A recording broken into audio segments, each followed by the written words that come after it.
안녕하세요. 지난 시간에 이어 대한민국 최고의 강연 최강 1교시에서 강연을 맡은 역사학자 박태균입니다. 저희가 지난 시간에는요, 리뷰 박정희 1편으로 해서 박정희라고 하는 개인을 어떻게 봐야 될 것인가에 대해서 얘기를 나누었습니다. 오늘 이 강에서는 박정희 시대의 가장 중요한 어떤 업적 또는 이슈라고 얘기하는 경제 성장의 문제에 대해서 다뤄보도록 하겠습니다. 오늘 강연의 주제는 리뷰 박정희 2부 성장의 신화 박정희 시대입니다.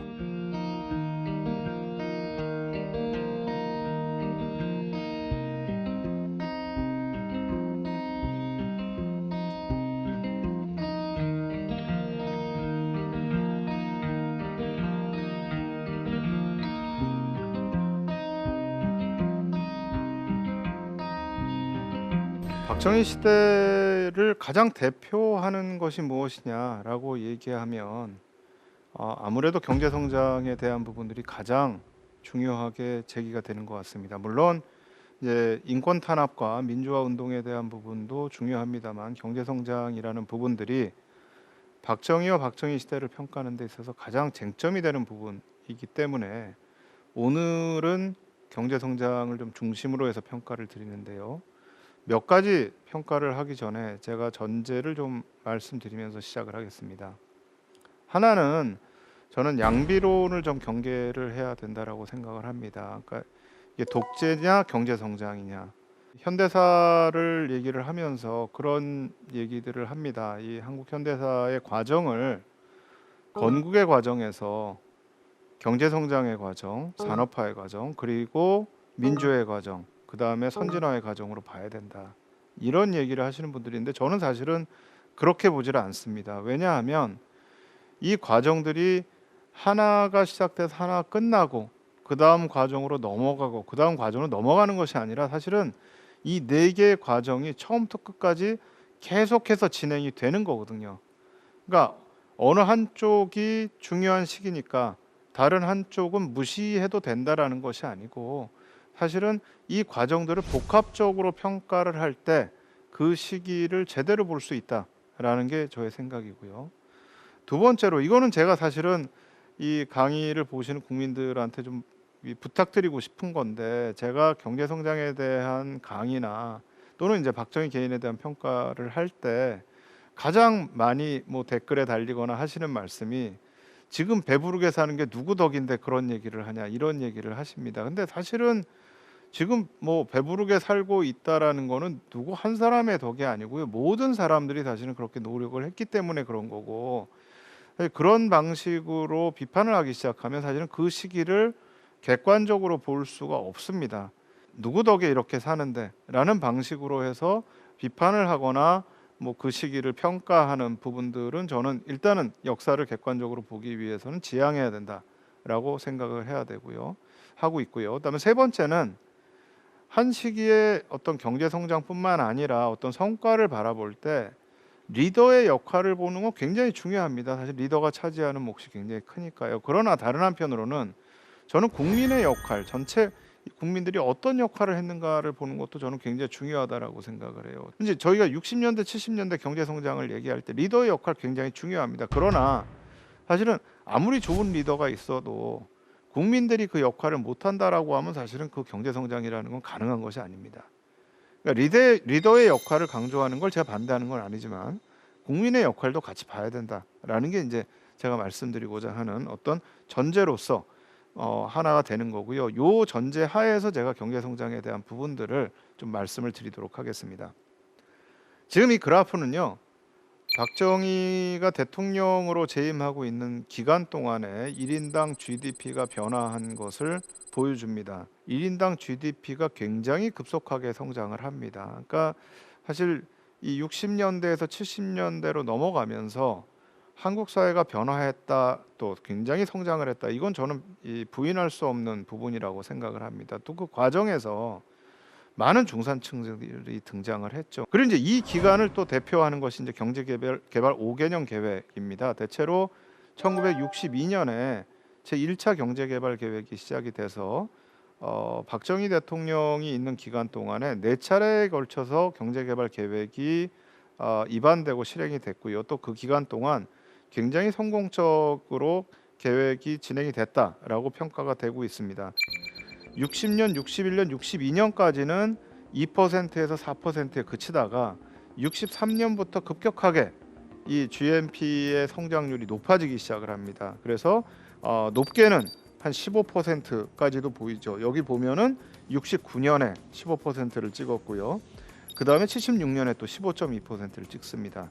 그리고 이제 낮은 것도 사실 79년에 6.4%가 있고 72년에 7.0%가 있습니다만 이것도 61년 이전 또 63년 이전에 있었던 GNP 성장률에 비하면은 뭐 굉장히 높은 거라고 할 수가 있고요. 뭐 지금의 성장률을 생각하시면 사실 이게 굉장히 높았다는 걸 알 수가 있으실 겁니다. 물론 그건 전제가 있습니다. 사실 한 경제가 어느 수준에 올라갔을 때는 높은 성장률을 기록하기 굉장히 어렵기 때문에 개발도상국들이 보통은 아주 높은 성장률들을 기록하기 마련인데 바로 한국이 이제 그때가 이제 60년대, 70년대라고 할 수가 있고 수출을 보면 처음에 뭐 5,400만 달러 정도로 시작을 했던 수출이 1977년에 100억 불 수출을 달성을 합니다. 이건 뭐 많은 분들이 기억을 하실 거예요. 사실 70년대 오면서 그 당시에 박정희 정부 또 유신 정부가 내세웠던 가장 중요한 두 개의 슬로건이 하나가 100억 불 수출이고요.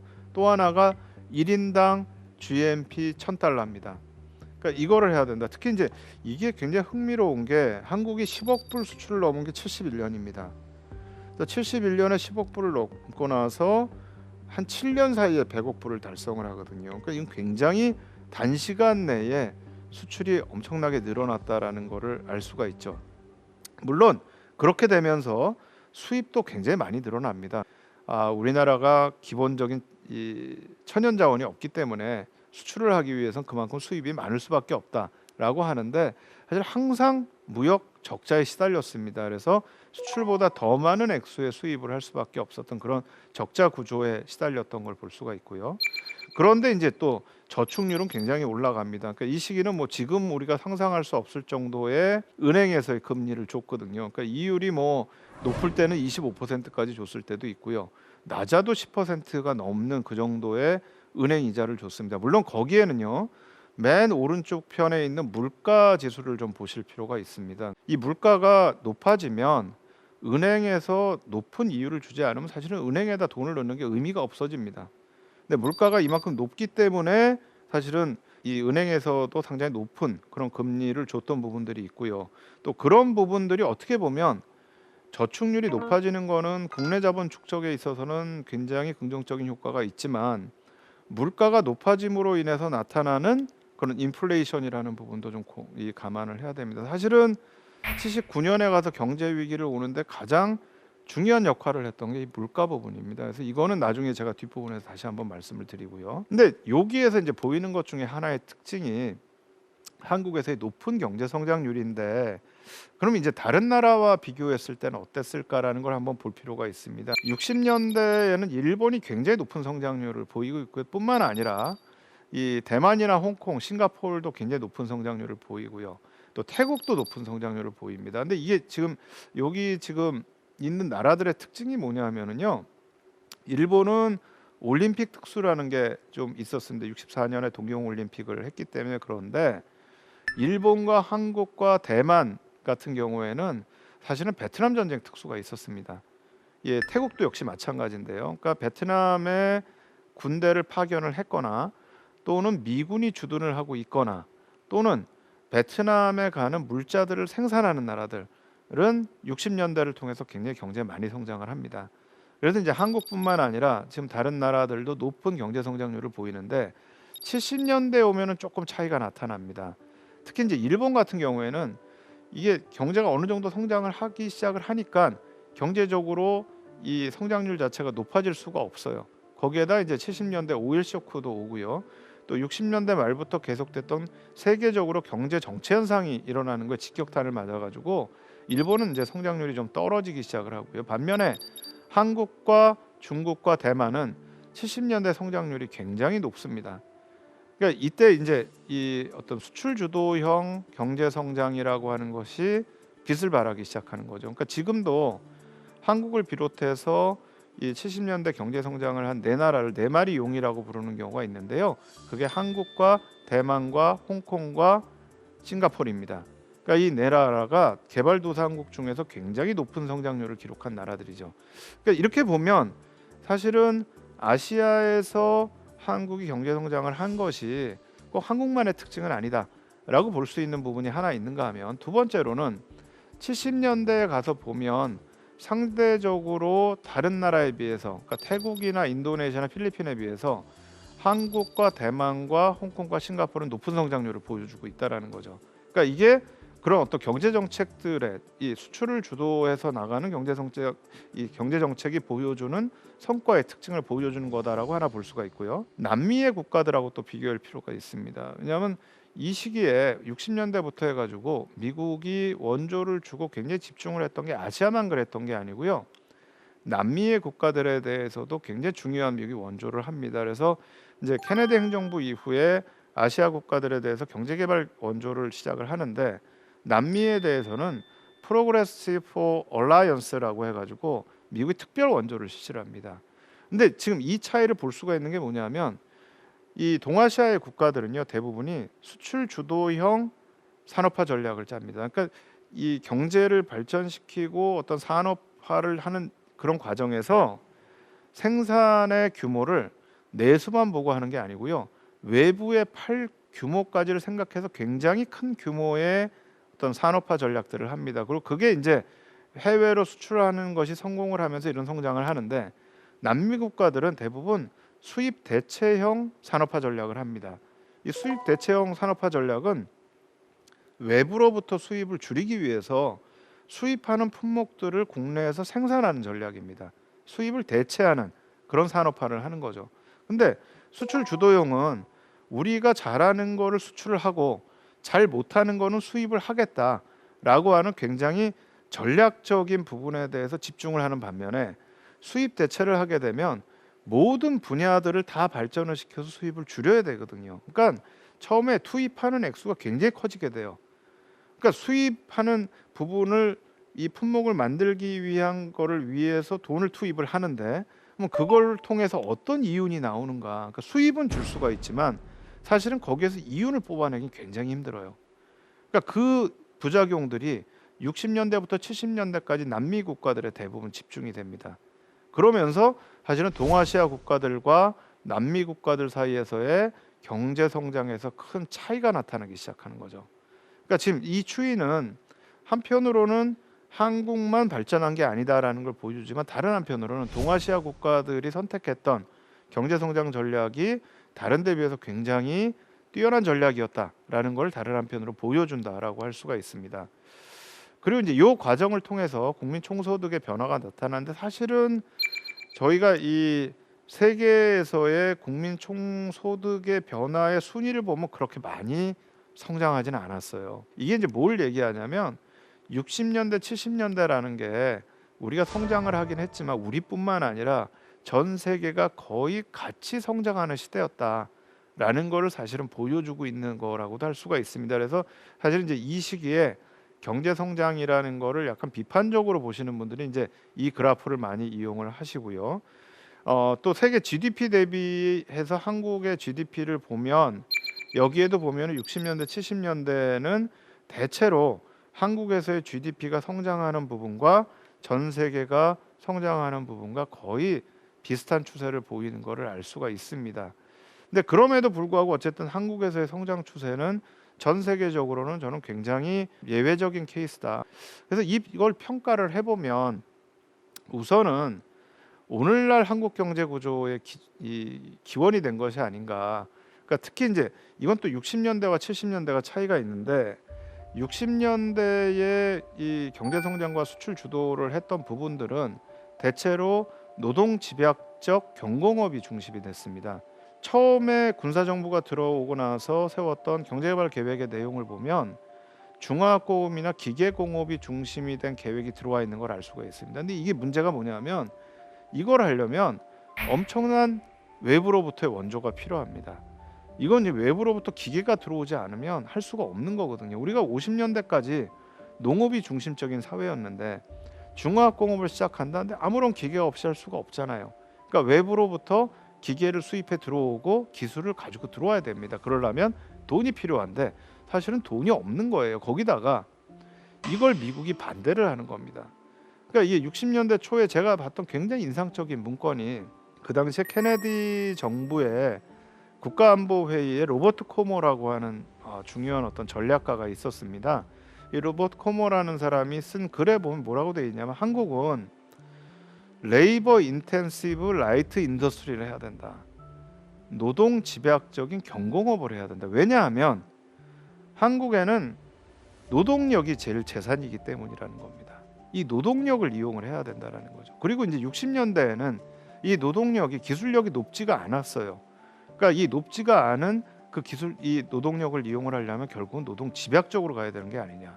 그러니까 60년대 주요 수출품이라는 게 이제 옷이라든가 아니면 이쑤시개, 가발 이런 쪽으로 갔던 것이 기술보다는 노동력을 가지고 더 많은 생산품을 만들어낼 수 있는 이제 그런 구조로 갔던 거죠. 근데 이게 이제 70년대로 가면서 중화학공업이나 전자산업이 이제 시작이 됩니다. 이게 이제 오늘날 한국 경제 구조의 기원이 되는 거죠. 그러니까 경제 구조가 바뀌기 시작하는 거죠. 그래서 1차 산업에서 2차 산업과 3차 산업 중심으로 바뀌었다. 구조적으로 굉장히 많이 바뀐 겁니다. 그 다음에 이제 또 하나 중요한 게 수출 주도를 통한 대기업의 성장입니다. 그러니까 아까 잠깐 말씀드렸습니다만 기업이 생산을 할 때 국내에서의 내수만을 가지고 보는 것이 아니고 해외에서의 수출의 수요를 가지고서는 만들다 보니까 굉장히 큰 규모의 공장들을 만드는 거죠. 그러니까 처음에 포항제철을 만들 때 사실은 포항제철을 만드는 거를 조언하기 위해서 왔던 외국의 전문가들이 깜짝 놀랐다는 거예요. 이 정도의 규모의 제철 공장을 만드는 건 말이 안 된다. 왜냐하면 한국에서의 수요를 보면 그 정도를 만들어봤자 사실은 쓸 데가 없다라고 할 정도의 큰 공장의 플랜을 만든 겁니다. 근데 사실은 그렇게 됐던 포항제철이 굉장히 성공을 했죠. 근데 이 과정에서 사실 제가 굉장히 좀 눈에 띄는 건 사실 이 종합상사란 부분입니다. 그러니까 이게 70년대 중반부터 종합상사가 나타나는데 얼마 전에 있었던 굉장히 유명한 드라마 중에 미생이라고 하는 드라마가 있죠. 그 드라마가 이제 이 종합상사의 모습을 굉장히 잘 보여주는데 아무리 저희가 만들어도 해외에서 이걸 필요로 하는 사람과 서로 연결을 시켜주지 않으면 사실은 수출이 안 돼요. 그러니까 어디에서 수요가 있는가를 파악을 해서 거기에다 공급을 해야 되는 게 사실 굉장히 중요한데 그 역할을 종합상사에서 한 겁니다. 이 종합상사의 시스템을 처음 만들었던 건 일본이고요. 한국에서 이 시스템을 도입을 하기 시작을 합니다.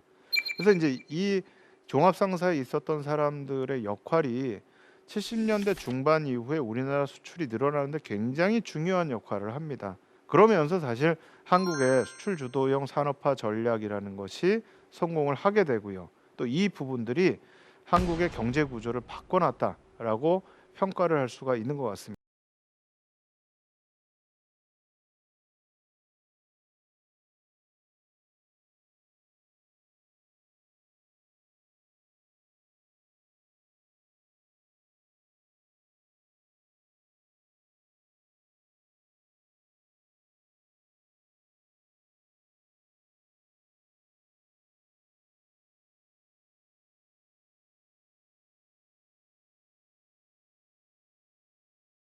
그리고 또 하나 이 시기에 경제 성장을 얘기를 할 때 저는 좀 중요하게 봐야 되는 게 미국의 원조의 역할이라고 생각을 해요. 근데 제가 사실 이 미국의 원조에 대해서 연구를 하면서 굉장히 인상 깊게 읽었던 게 로스토우라고 하는 사람이 쓴 책입니다. 케네디 행정부에서부터 이 개발도상국에 대한 경제 개발 원조를 이제 이 강력하게 주장했던 게 바로 이 로스토우입니다. 로스토우의 얘기는 1950년대까지는 미국이 무상 원조를 그냥 준 거예요. 개발도상국에다. 근데 이거는 개발도상국들이 자기들이 뭔가 경제를 발전시켜야 된다라고 하는 인센티브를 줄 수가 없다는 거예요. 공짜로 받으니까 공짜로 쓰고 그냥 끝나버리는 겁니다. 근데 이걸 바꿔야 된다. 근데 60년대 케네디 행정부가 들어오면서 미국에서 USAID라고 하는 기관이 생기고 로스터가 얘기한 거는 저리로 해서 원조를 줬다가 그걸 돌려받자 차관을 주자는 겁니다. 그래야만 돈을 가져가서 무언가를 하고 거기서 이윤을 내고 어떤 변화를 이끌어 가지고 다시 줄 것이 아니냐.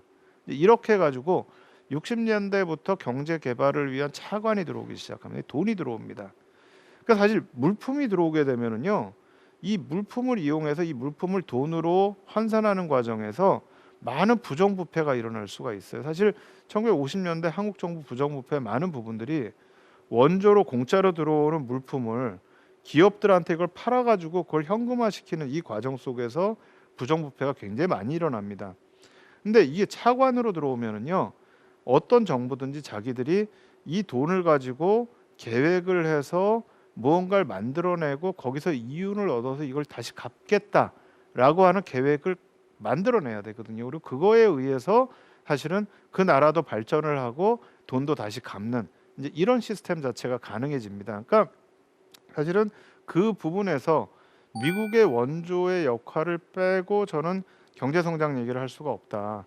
또 미국의 원조뿐만 아니라 사실 65년에 있었던 일본과 한일 협정을 한 이후에 일본에서 들어온 돈, 또 일본으로부터 들어온 기술도 굉장히 중요한 역할을 했던 것 같아요. 근데 저는 사실은 그 부분만을 가지고 이 시기에 경제 성장을 얘기하고 싶지는 않아요. 왜냐하면 아까도 제가 잠깐 말씀드렸지만 미국과 일본의 원조를 받은 나라는 한국만 있는 게 아닙니다. 지금 제가 미국과 일본의 원조를 얘기했지만 사실 한국은 1975년 이후에는 미국으로부터 원조 끊어집니다. 일본으로 받은 원조도요. 사실 한일협정을 하고 나서 받은 원조 외에는 그 이후엔 차관으로 받지 저희가 원조 받지를 않습니다. 그런데 미국과 일본으로부터 원조를 받은 수많은 남미와 아시아 국가들하고 지금의 한국을 비교해 보면 사실은 너무나 큰 차이가 있는 거죠. 그러니까 미국의 원조만 가지고 우리 경제 성장을 얘기할 수는 없지만 그럼에도 불구하고 60년대에 미국의 원조 정책이 바뀌면서 경제개발 차관이 들어왔던 거는 우리가 경제 성장을 하는데 굉장히 중요한 역할을 했다. 이거는 부인할 수가 없는 거고요. 또 하나 이제 저희가 생각해야 되는 부분들이 해외에서 있었던 한국인들의 문제입니다. 60년대부터 해가지고 수많은 한국인들이 외국을 나가죠. 이게 우리가 생각했던 것보다 더 많은 사실은 이 외화가 들어오는 그런 역할을 합니다. 워낙에 그 당시에 우리 이 경제 규모가 작았기 때문에 수출을 아무리 한다고 해서 외국으로부터 돈을 많이 벌어 들어오기가 쉽지가 않아요. 특히 두 가지 요인이 그 부분이 있습니다. 하나는 60년대만 하더라도 우리가 수출하는 게 경공업 제품이니까요. 일단 가격이 싸요. 우리가 사실 70년대까지 또 80년대까지도 그게 있었는데 해외에 수출을 하는데 우리가 수출 많이 할 수 있었던 이유가 우리 제품이 뛰어나서 많이 하는 게 아닙니다. 하나는 아까 말씀드렸던 종합상사 사람들이 수요와 공급을 잘 연결시켜서 해준 게 있고요. 두 번째는 우리 제품이 싸거든요. 그러니까 이게 가격 경쟁력이 높기 때문에 사실은 우리 제품이 많이 팔린 게 있어요. 근데 가격 경쟁력이 높다는 건 무슨 얘기냐? 그만큼 많이 팔아도 가져올 수 있는 외화라는 게 크지 않다라는 거예요. 근데 이제 그런 시대에 직접 이제 한국 사람들이 나가서 돈을 벌었던 이제 그런 역사들이 있죠. 그래서 이제 위에 왼쪽에 사진과 오른쪽의 사진이 1960년대 초부터 독일로 갔던 광부와 간호사들의 사진입니다. 그러니까 그때부터 우리 인력이 이제 외국에 나가서 돈을 벌기 시작했고 특히 이제 독일에 이 광부와 간호사가 갔던 부분들은 한국과 독일 사이 인연 부분들을 좀 보여줍니다. 그러니까 이게 처음에 박정희 대통령의 생각은 우리가 경제개발 계획을 세우면은 미국이나 일본이 도와주겠지라고 생각했는데 사실 미국이 안 도와줬어요. 그러니까 그 계획 자체가 너무나 이 사실은 비현실적이라고 봤던 거죠. 그래서 이제 그럼 어디서 차관을 얻을 것이냐 해서 이제 박정희 대통령이 생각했던 게 서독입니다. 서독과 일본은 1950년대에 전쟁으로부터의 재건을 이룩을 했거든요. 그러니까 그쪽에서 내가 뭔가 이걸 해야 되겠다 해서 이제 처음에는 인력 수출이 됐고 그 다음에 이제 차관을 얻으러 이제 또 이 독일을 갑니다. 근데 이게 나중에 이제 사실은 조금 문제를 야기하기도 합니다. 왜냐하면 60년대 후반에 가면 동백림 사건이라는 게 일어나는데 이 서독에서 공부했던 한국 유학생이나 서독에서 활동했던 사람들이 동독을 통해 가지고 북한하고 접촉을 하거나 북한을 다녀온 사람들이 생긴 거예요. 근데 이 사람들을 독일에서 체포해서 데리고 와요. 근데 이게 사실은 한국의 경찰이나 한국의 법망이라는 게 독일에서 작동을 하면 안 되거든요. 그러니까 사실 독일 시민 사회가 이거에 대해서 굉장히 비판을 하는데, 사실 독일 정부에서는 또 한국 정부와의 경제적 관계가 있으니까, 또 독일도 그 당시에 분단돼 있었고 우리도 분단돼 있으니까 사실 이 부분에 대해서는 좀 눈 감아 준 게 있어요. 그래서 문제가 되긴 하지만 어쨌든 굉장히 좀 특수한 관계가 있었고, 그 시기에 광부와 간호사들이 했었던 역할이 좀 굉장히 컸던 것 같고, 그 다음이 이제 베트남에 갔던 한국의 노동자들입니다. 그러니까 사실 베트남에 갔던 한국 군인들도 거기에 가서 굉장히 큰 역할을 하죠. 거기서 이제 전투상을 받은 것들을 한국으로 송금을 하면서 거기에서 이제 외화가 많이 들어오는데, 뿐만 아니라 또 거기에 갔던 한국인 근로자들이 있습니다. 그러니까 한국 회사에 취직한 사람도 있고 또 이 미국 회사에 취직한 사람들도 있고요. 이제 국제 시장에 보면은 나오는 이 주인공이 베트남에 파견이 돼가지고 거기서 뭐 죽을 고비를 넘기면서 이렇게 일했던 모습이 나오는데요. 사실 그때 들어온 외화가 또 굉장히 큰 액수의 외화들이 들어옵니다. 사실 이 베트남 전쟁 때의 특수를 보면은요, 베트남에 처음에 저희가 파병되기 시작한 게 65년이고요. 73년 초까지 한국군이 베트남에 있었고 또 거기에 한국 근로자들이 쭉 활동을 했는데, 그때 들어온 걸 저희가 특수라고, 전쟁 특수라고 하고요. 전체 우리나라의 수출 총액에서 전쟁 특수를 통해서 베트남 전쟁 특수를 들어오는 그 액 거의 40%, 50%에까지 육박한 적이 있었고요. 그게 줄어들었다고 하더라도 70년, 71년에 24%, 12% 수준까지 계속 유지를 합니다. 근데 이 중에 많은 부분들이 해외에 있었던 한국 군인들과 한국의 근로자들이 국내로 송금한 돈이 사실은 많은 부분들을 차지를 해요. 또 이 많이 차지했던 게, 한국이 거기에 파병을 하게 되니까 미국 쪽에서 한국 제품을 많이 사주게 됩니다. 그때 이제 제일 많이 수출했던 것 중에 하나가 사실 메리아스입니다. 지금은 메리아스라는 표현을 안 쓰는데 이 위에 입는 이런 이제 셔츠 같은 걸 저희가 메리아스라고 하는데, 이게 이제 미국 시장에 굉장히 많이 들어갑니다. 그러면서 전쟁 특수 돈을 많이 벌게 되는데, 그 당시에 한국군이 받았던 전투수당하고 한국 근로자들이 받았던 수당 중에 국내에 붙인 돈의 액수의 퍼센테이지를 봤어요. 근데 이게 80%가 넘어요. 근데 제가 베트남 전쟁 연구하면서 이제 그 당시에 베트남에 있었던 분들의 얘기를 들어보면 이런 얘기들을 합니다. 한국군이 굉장히 무섭기는 했는데 자기들이 한편으로 볼 때는 한국 군인들이나 한국 근로자들이 되게 불쌍했다는 거예요. 왜냐하면 맨날 이분들이 일을 하고 뭐 전쟁만 할 수가 없으니까 이제 휴가를 받을 때가 있어요. 그러면 휴양지에 가면 미국 군인들은 거기에 가가지고 선탠을 하면서 맥주를 마시면서 이러고 노는데, 한국 군인들은 물에 들어가면 나오질 않는다는 거예요. 아무것도 안 사 먹는데, 기껏 사 먹어야 뭐 콜라 한 병 사 먹을까? 그러니까 사실은 이분들은 거기서 정말 좋은 아빠이고 좋은 아들이고 좋은 남편이었던 거예요. 그러니까 자기들이 사서 먹고 해야 될 것들을 다 아껴가지고 국내에 다 송금을 한 거죠. 그러니까 이제 이런 부분들이 당시에 한국 경제 성장에 미친 영향이라는 거는, 저는 이건 저희가 그냥 부인할 수가 없다. 그러니까 이 부분들은 한국 경제 성장의 한 부분으로서 저희가 분명히 평가해야 될 부분이라고 생각을 하고요.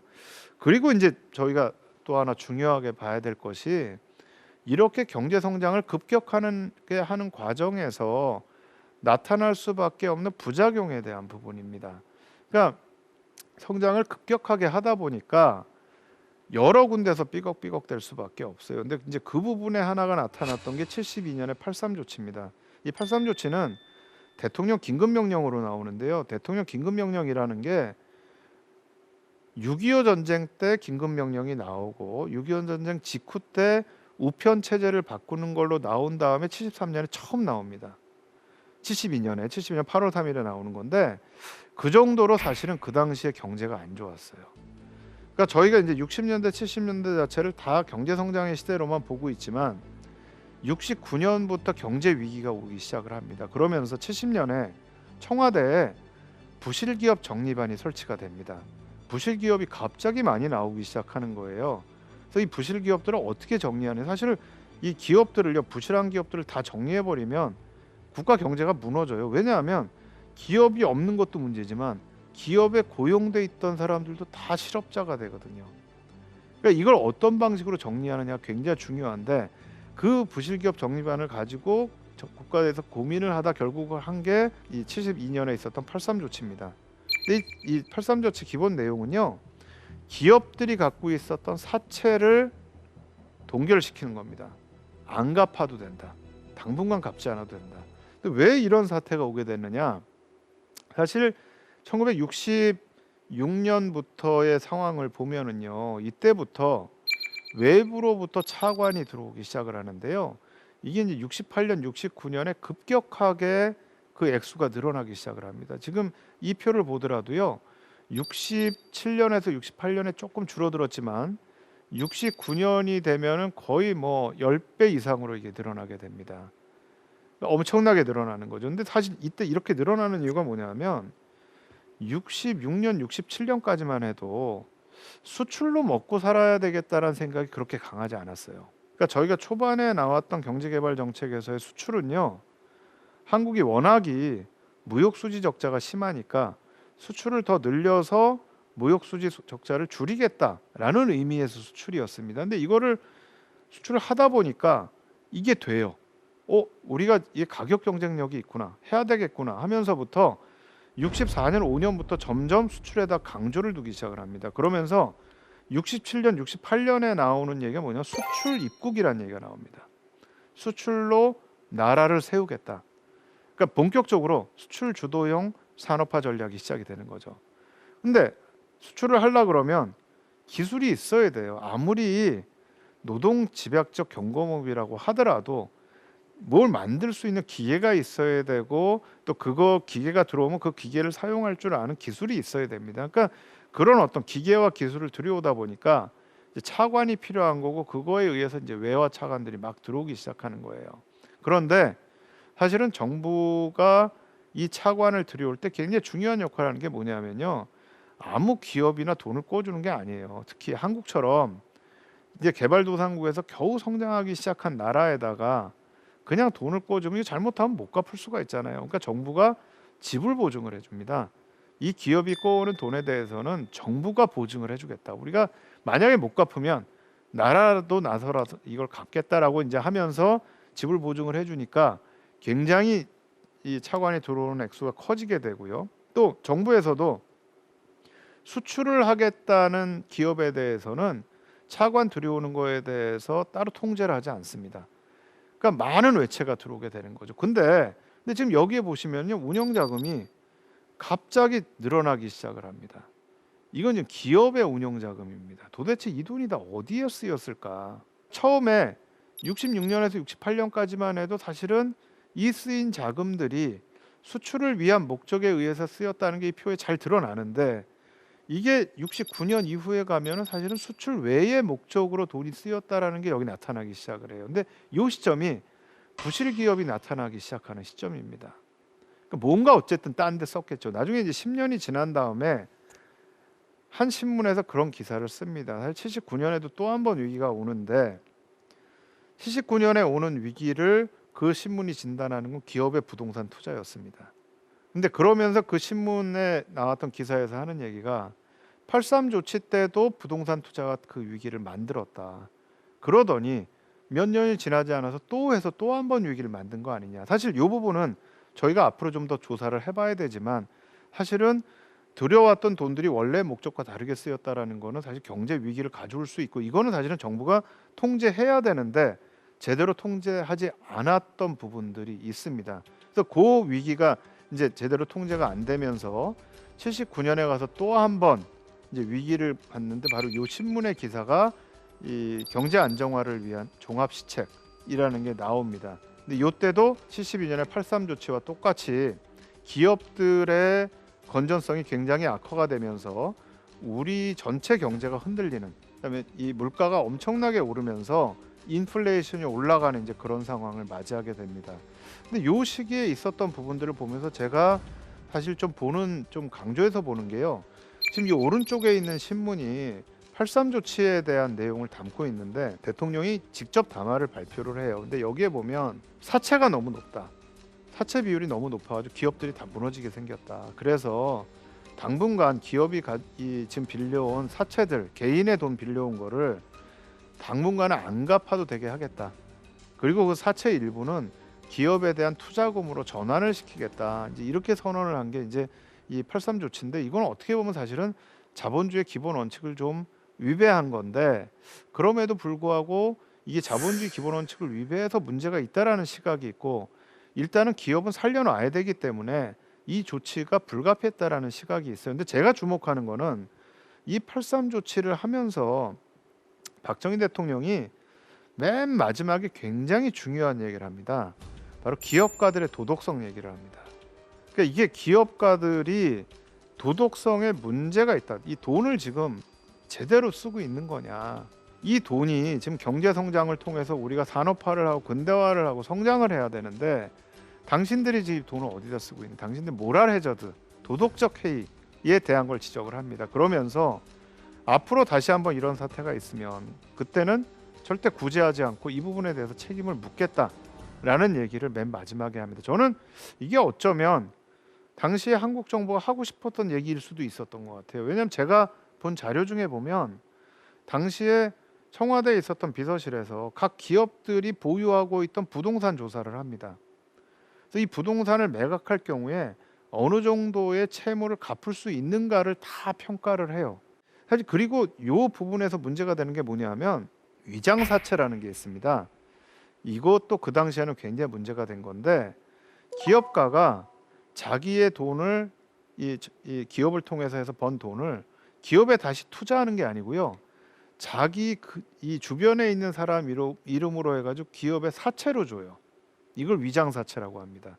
그러면 내가 기업에 투자해서 기업으로부터 버는 이윤보다 사채로 줘서 버는 이윤이 더 큰 거예요. 그 당시에 뭐 사채 이자가 엄청났거든요.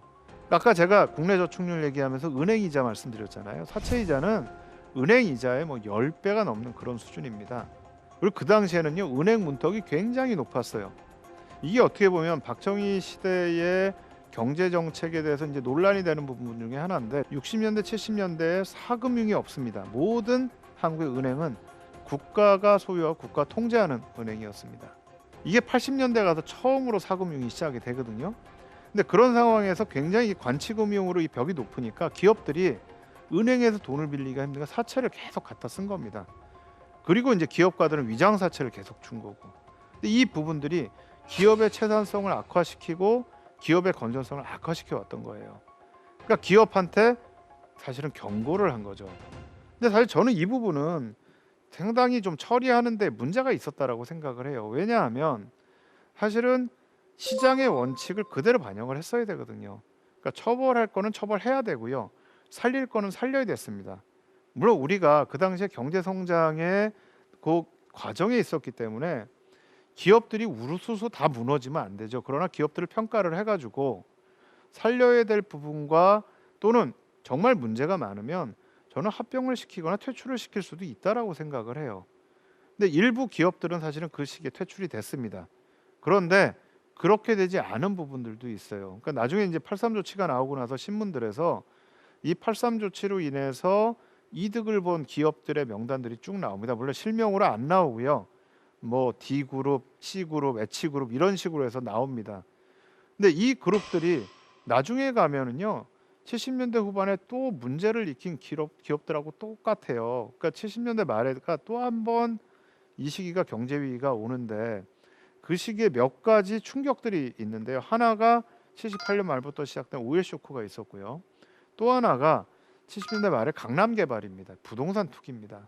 그러니까 이렇게 되면서 이 기업들이 실제 기업에 투자해야 할 돈이 사실은 기업에 투자가 되는 게 아니고 다른 데 투자가 되는 거죠.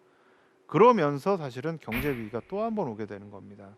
그래서 79년에 이 조치는요, 사실은 어떻게 보면은요, 박정희식 경제 성장 정책, 또 산업화 정책의 마침표를 찍는 그런 발표였다고도 저는 생각이 돼요. 왜냐하면 중화학공업을 조정을 하고요, 반면에 생필품 공급을 확대하겠다. 이거는 72년 이후에 중화학공업화를 선언하고 쭉 왔던 부분들을 이제 스탑을 하거나 조정을 하는 거고요. 새마을 운동뿐만 아니라 기존의 정부가 해왔던 산업들이나 이 정책들을 다 중단을 하거나 연기하는 걸 발표를 하거든요. 그러니까 사실 굉장히 사실 이 의미가 큰 그런 조치였어요. 근데 문제는 이거를 해 가지고 이게 제대로 가면 좋은데 이게 제대로 안 가는 거예요. 아까 말씀드렸던 83 조치 때도 이거를 뭐 완전히 시장 논리는 아니더라도 시장 논리를 해서 제대로 바로 잡아야 될 부분을 바로 잡아야 되는데 그렇지 않고 이걸 미온적으로 일단은 수습하고 간 겁니다. 수습하고 가다가 가고 또 돈이 없으니까 산업 합리화 자금이라고 해 돈을 더 푼 거예요. 그러니까 이게 인플레를 올리고 기업은 살렸지만 어쨌든 문제를 만들었던 거고요. 70년대 후반에 가면 이때도 이걸 통해서 지금 정부에서 계속 나오고 있는 부분들의 돈을 좀 막고 투자를 좀 줄이고 하면서 좀 조정을 해야 되는 시점인데 문제는 정부의 제일 핵심적으로 있는 사람들은 이거를 알고 이거를 좀 발표를 했는데 밑에 부처들이 쫓아오질 않는 거예요. 또 사실은 그 당시에 이 청와대를 비롯해 가지고 이 주요 부처에서 했던 회의나 또는 부처에서 나왔던 얘기들을 보면 사실은 이 정책이 과연 맞는 건가? 지금 위기는 그냥 오일 쇼크 때문에 온 게 아닌가? 이렇게 평가를 해요. 근데 저는 굉장히 잘못 평가했다라고 보는 게 72년에 83 조치가 나왔을 때도 60년대 말에 베트남 전쟁 특수로 인해서 외화가 엄청 들어올 때예요. 또 79년에 이 위기가 왔을 때도요. 70년대 후반에 중동에서 건설 회사들을 통해서 오일 달러가 엄청 들어왔던 때입니다. 78년이 우리나라가 무역 수지 적자가 제일 적습니다. 그러니까 제가 78년에 봤던 문서 중에 하나가 정부에서 밑에 관료들한테 웃고 다니지 말라 그래요. 그러니까 외국에서 돈이 많이 들어오니까 수지 적자가 별로 없고 그 다음에 이 외화가 많아지는 거예요. 근데 외화가 많이 들어왔다고 웃고 다니면 다른 나라가 아 한국이 형편이 좋아졌구나 해가지고서는 한국에 대해서 굉장히 잘 이렇게 대해줬던 정책들을 다 없애는 거 아니냐 뭐 이런 얘기가 나올 정도로 형편이 좋은데 79년에 이게 나왔다라는 거죠. 그러니까 도대체 60년대 말 70년대 말에 그 많았던 재화들은 다 어디에 갔는가. 그러니까 저는 그 책임을 정부에 묻고 싶지는 않습니다. 모든 것을. 근데 저는 분명히 그 시기에 이 기업가들의 어떤 이 책임은 분명히 있었던 것 같고 또 그거를 제대로 처리하지 못한 정부의 책임도 분명히 있었던 것 같아요. 그러니까 경제 성장을 해왔다라는 것이 굉장히 중요한 업적으로서 우리가 하나를 본다면 반면에 그것과는 다르게 그 사이에 나타났던 문제들을 정상적으로 처리하지 못했던 부분들이 또 하나의 문제가 되었던 것은 아닌가라고 저는 생각을 합니다. 그래서 이 부분들이 이제 70년대 말에서 80년대를 가게 되면은요, 우리가 굉장히 외채가 많아지게 됩니다. 급속하게 많아지죠. 그러니까 여기 지금 총 외채를 보면은요, 72년까지만 해도 뭐 한 3억 달러 정도에서 이렇게 있었던 것이 82년이 되면 이게 뭐 10배로 늘어나게 됩니다. 특히 78년에서 79년, 80년에 엄청나게 많아지는 걸 볼 수가 있죠. 77년, 78년이 외화가 엄청 들어오게 되는 때고요. 또 75년, 76년 이때가 종합상사를 통해서 수출이 굉장히 많이 늘어나는 때입니다. 그래서 이제 77년에 100억 불 수출까지 달성을 한 건데 그렇게 외화가 들어오고 수출이 늘어나는데 왜 이렇게 외채가 많아졌을까? 사실 이 부분은 저는 정부와 기업의 어떤 정책의 실패가 분명히 있었던 게 아닌가.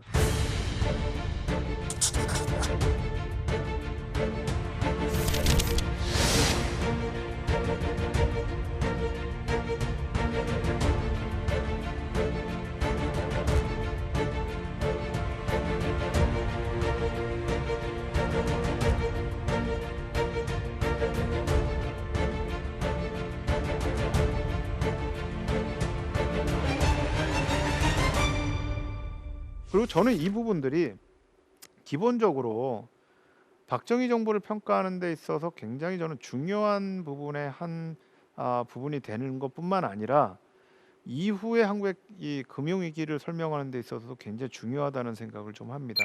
앞에 봤던 그래프 중에서 금융위기 부분에서 한국의 GDP 성장률이 한번 뚝 떨어지는 부분들을 보신 게 있을 겁니다. 근데 사실 이 부분에 대해서 왜 경제 위기가 왔느냐고 할 때 많은 분들이 이제 다양한 진단을 내놓습니다. 그러니까 이게 1990년대 이후에 우리나라 경제가 자유화가 되면서 외부로부터 단기 외채를 많이 끌어오면서 결국은 이 지불 능력이 없어진 게 아니냐부터 해서 홍콩 반환 이후에 태국과 인도네시아의 금융위기가 오면서 아시아에 있었던 외국 자본들이 확 빠져나간 거죠.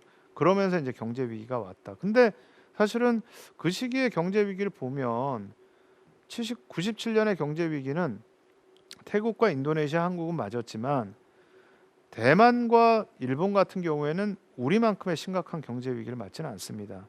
그럼 도대체 이 몇 개 나라가 경제 위기를 맞는 이유가 뭔가? 특히 이제 한국 같은 경우에 왜 그런가? 저는 뭐 여러 가지 이유가 있지만 그 중에 하나는 박정희 시대 때부터 돼왔던 문제가 저는 좀 터진 부분들이 있다.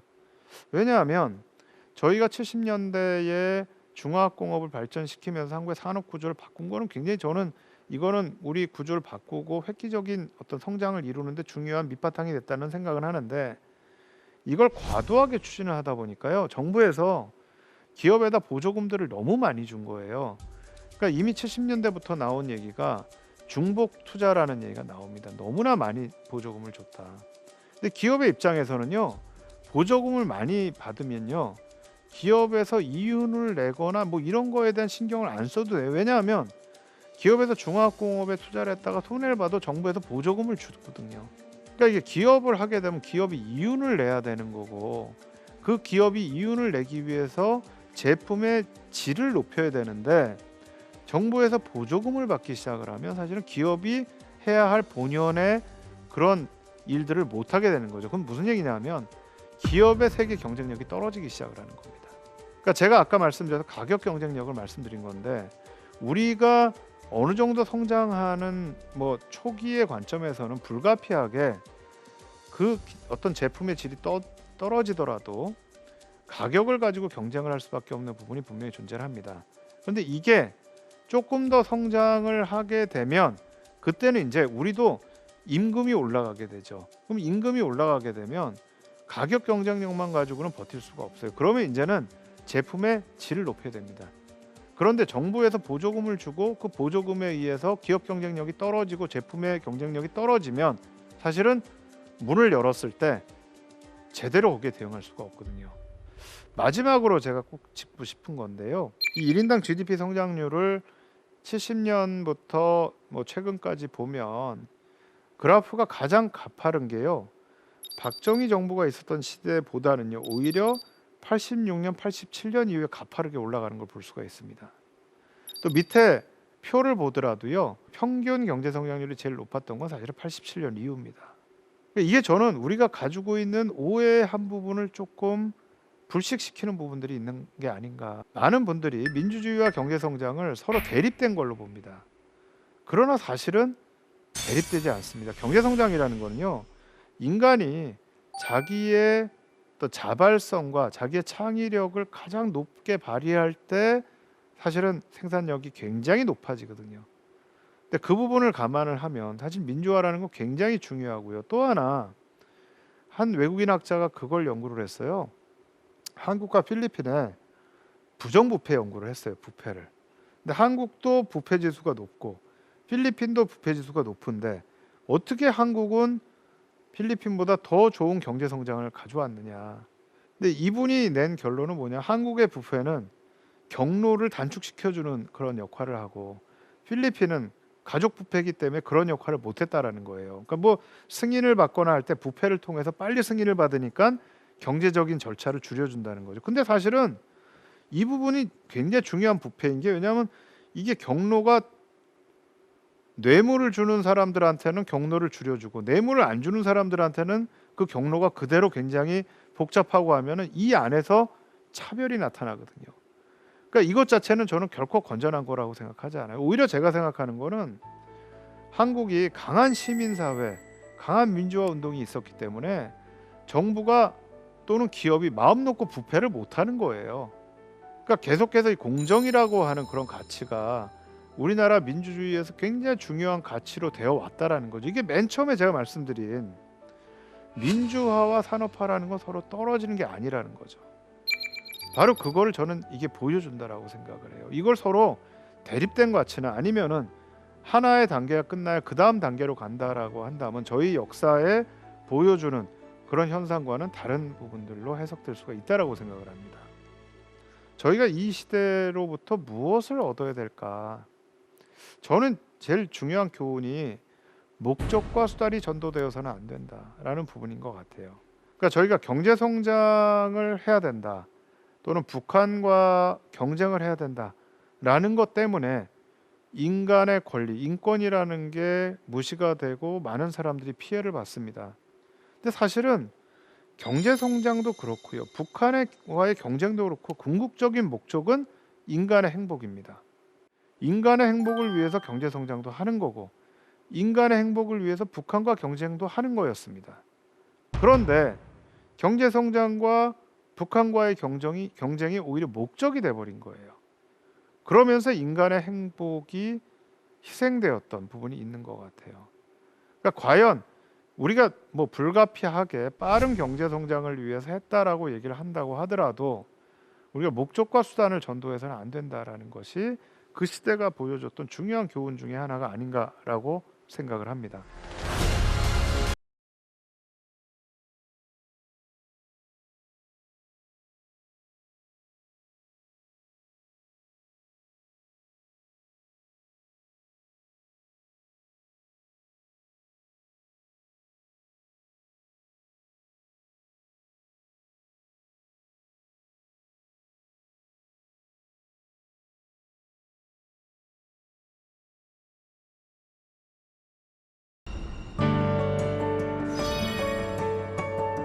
저는 성장과 민주주의는 반대말이 아니다라는 말씀을 드리고 싶습니다.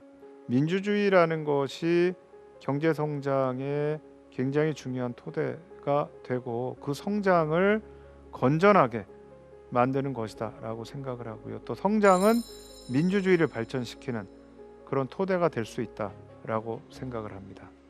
지금까지 대한민국 최고의 강연 최강 1교시 박태균이었습니다. 고맙습니다.